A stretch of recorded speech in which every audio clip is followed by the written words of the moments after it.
Assalamualaikum warahmatullahi wabarakatuh. Semangat pagi anak-anak. Semoga selalu semangat untuk belajar ya. Baik, senang sekali bisa menemani kalian untuk belajar mata pelajaran sistem komputer untuk kelas 10 multimedia di semester 1. Baik, sebelum belajar alangkah baiknya kita berdoa terlebih dahulu menurut agama dan kepercayaan masing-masing. Silakan berdoa mulai. Selesai. Baik, Ibu akan langsung sampaikan untuk kompetensi yang perlu kalian pahami. Tapi sebelumnya Ibu akan jelaskan dulu apa kontrak belajar yang harus kalian sepakati di sini. Yang pertama adalah selama KBM daring, media yang digunakan menggunakan Sismat, grup WA, dan media lain yang mendukung. Kemudian kehadiran dideteksi di Sismat.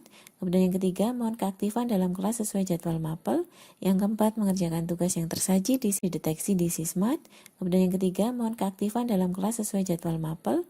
Yang keempat, mengerjakan tugas yang tersaji di Sismat tepat waktu. Kemudian yang kelima, segala yang berhubungan dengan pembelajaran bisa dikomunikasikan dengan Bu Ulia di sini sebagai guru pembimbing kalian di sistem komputer. Kemudian penilaian tugas berlaku nilai bonus, nilai pas, dan nilai diskon. Nilai bonus di sini maksudnya adalah jika kalian bisa mengumpulkan tugas sebelum waktunya dan dilakukan dengan sebaik-baiknya, maka kalian akan mendapatkan penambahan nilai. Kemudian nilai pas ini akan kalian dapat ya pas sesuai dengan hak kalian untuk mendapatkan nilai sesuai dengan hasil unjuk kerja yang sudah kalian kerjakan dan tepat waktu tentunya. Kemudian nilai akan didiskon pada saat kalian mengumpulkan tugasnya lewat dari masa tenggat dan akhirnya kami harus membukakan sistem untuk bisa kalian upload tugasnya lagi. Nah, mohon dipahami untuk ini ya dan disepakati bersama dan mohon kerjasamanya. Kita lanjut, Ibu akan coba jelaskan dulu apa saja sebenarnya yang nanti akan kalian pelajari di mata pelajaran sistem komputer. Yang pertama, nanti ada ranah pengetahuan, ada ranah keterampilan. Tapi selain itu penilaian sikap dan penilaian observasi perilaku akan tetap kita perhatikan juga ya. Yap, baik. Di semester 1, pelajaran sistem komputer, kalian akan belajar tentang memahami sistem bilangan. Ada desimal, binel, dan heksadesimal. Dan secara keterampilan, kalian nanti bisa mengkonversi sistem bilangan tersebut. Kemudian yang kedua, nanti kalian akan diminta untuk belajar menganalisis relasi logika dasar, kombinasi, dan sekuensial. Nanti di situ ada gerbang logika. Nah, di sini nanti kalian akan diminta secara praktik yaitu merangkai fungsi gerbang logika dasar. Kemudian yang ketiga, nanti kita akan belajar tentang menerapkan operasi logika aritmatik, half full adder, ripple carry adder, yang nanti kalian bisa mempraktikkan operasi logic unit yang dilakukan oleh komputer.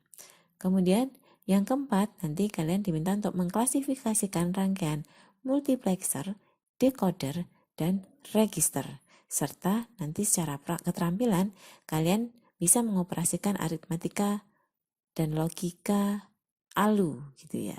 Kemudian yang kelima, nah ini yang seru di sini, menerapkan elektronika dasar, kelistrikan, komponen elektronika, dan skema rangkaian elektronika yang secara keterampilan nanti kalian bisa mempraktekkan fungsi kelistrikan dan komponen elektronika.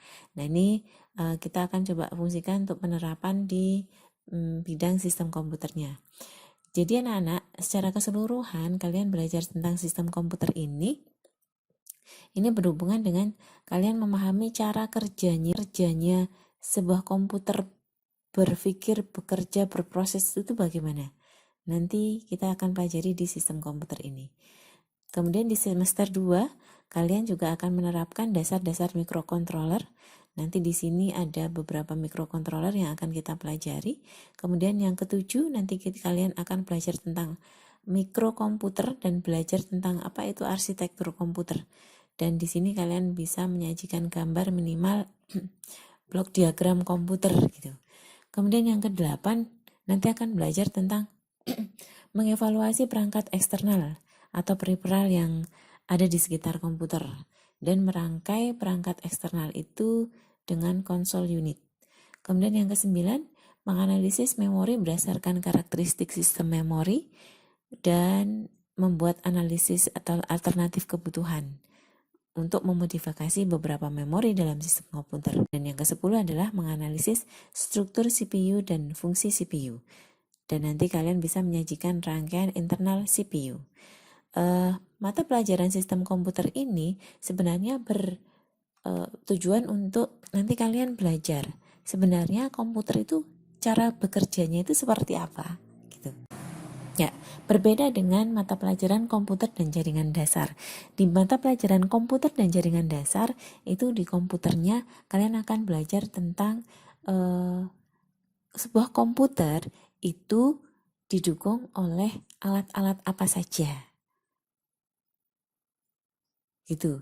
Ada kemiripan, tapi pada sistem komputer itu lebih pada mempelajari sistem kerjanya, bukan hardware yang ada di dalamnya saja, tapi juga mempelajari bagaimana hardware itu bekerja.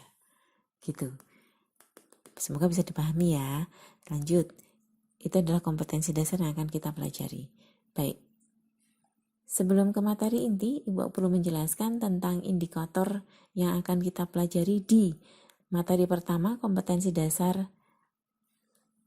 bilangan.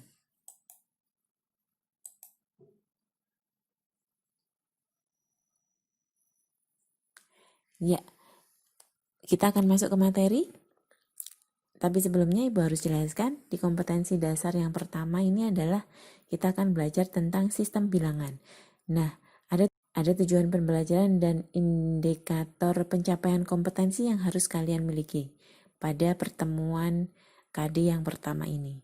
Nah, sebelum Ibu sampai ke sana, Ibu akan coba menggali kompetensi dan motivasimu untuk mempelajari sistem komputer.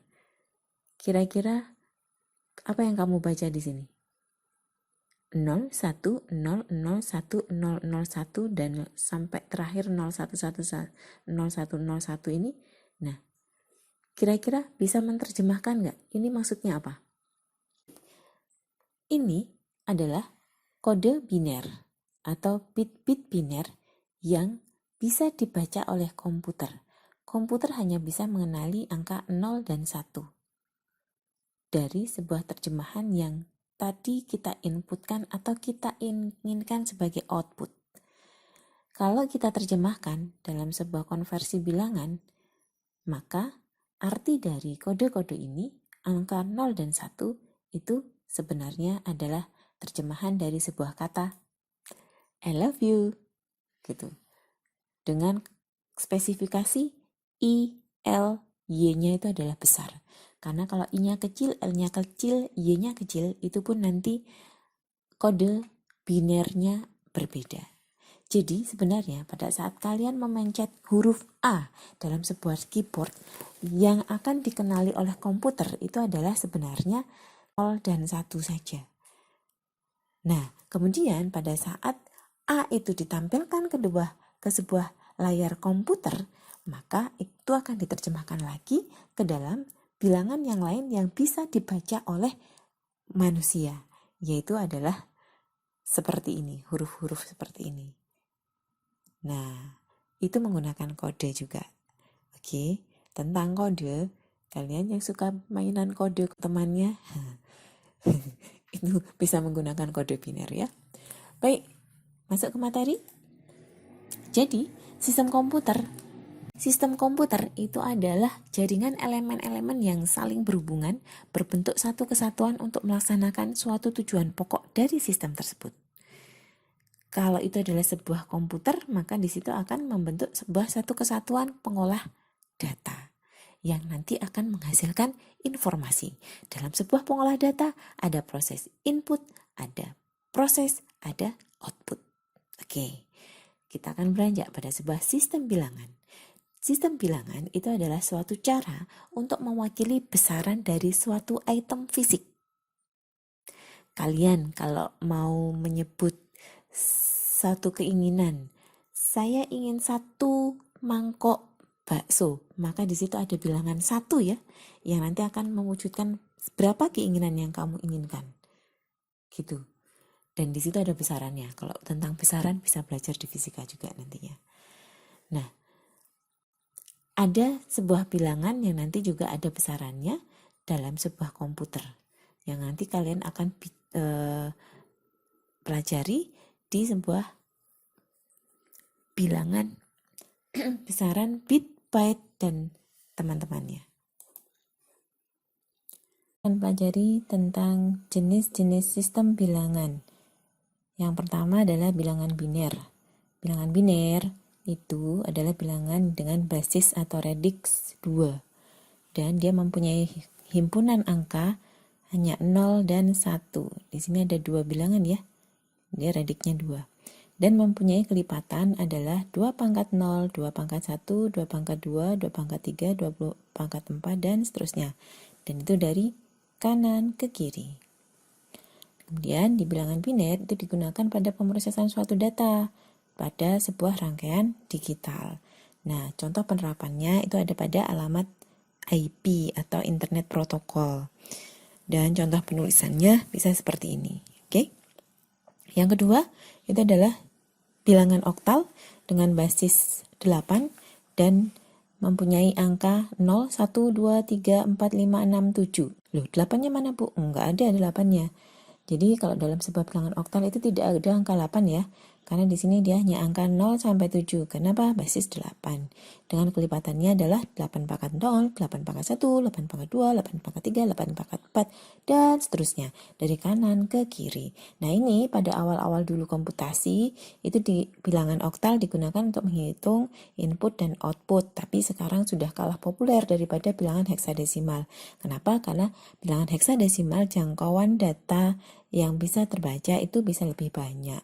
Kemudian contoh penerapannya untuk bilangan oktal itu ada pada bahasa mesin atau bahasa assembly. Nah, dan contoh penulisannya itu ada 167. Oh iya, untuk menuliskan jenis bilangan itu adalah jenis bilangan apa, maka dituliskan subscribe di bawah angka yang dimaksud gitu ya. Lalu jenis bilangan yang ketiga itu adalah bilangan desimal dengan basis 10 dan mempunyai angka 0, 1, 2, 3, 4, 5, 6, 7, 8, 9. 10 tidak ikutan ya.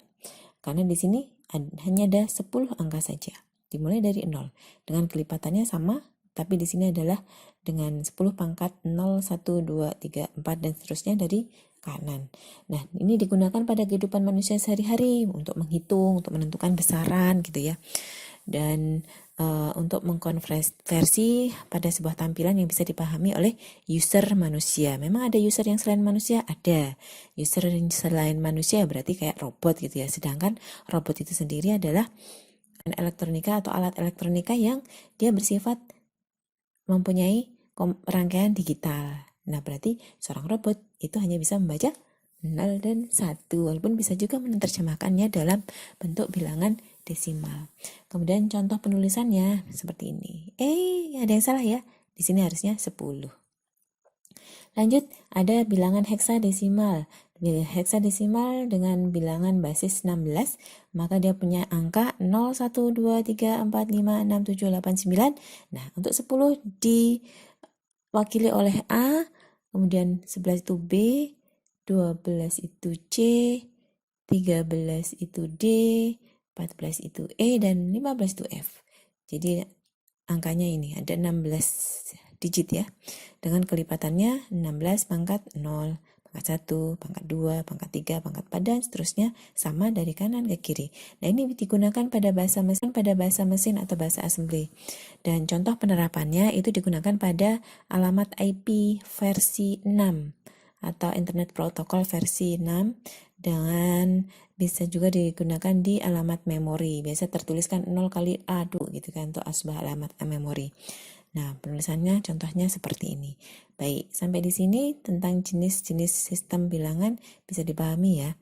Kalau dalam sebuah bilangan desimal itu untuk penyebutan satu angka itu disebut digit. Begitu juga untuk bilangan oktal dan heksadesimal. Tapi untuk bilangan biner, satu angka itu disebutnya namanya satu digit angka. Untuk bilangan biner disebutnya bit gitu ya. Bisa dipahami sampai sekarang? Oke. Itu dari Ibu untuk awal di materi tentang pengertian sistem komputer, sistem bilangan, dan jenis-jenis sistem bilangan. Akan kita lanjut ke bab selanjutnya, yaitu tentang konversi sistem bilangan. Terima kasih atas perhatiannya. Assalamualaikum warahmatullahi wabarakatuh.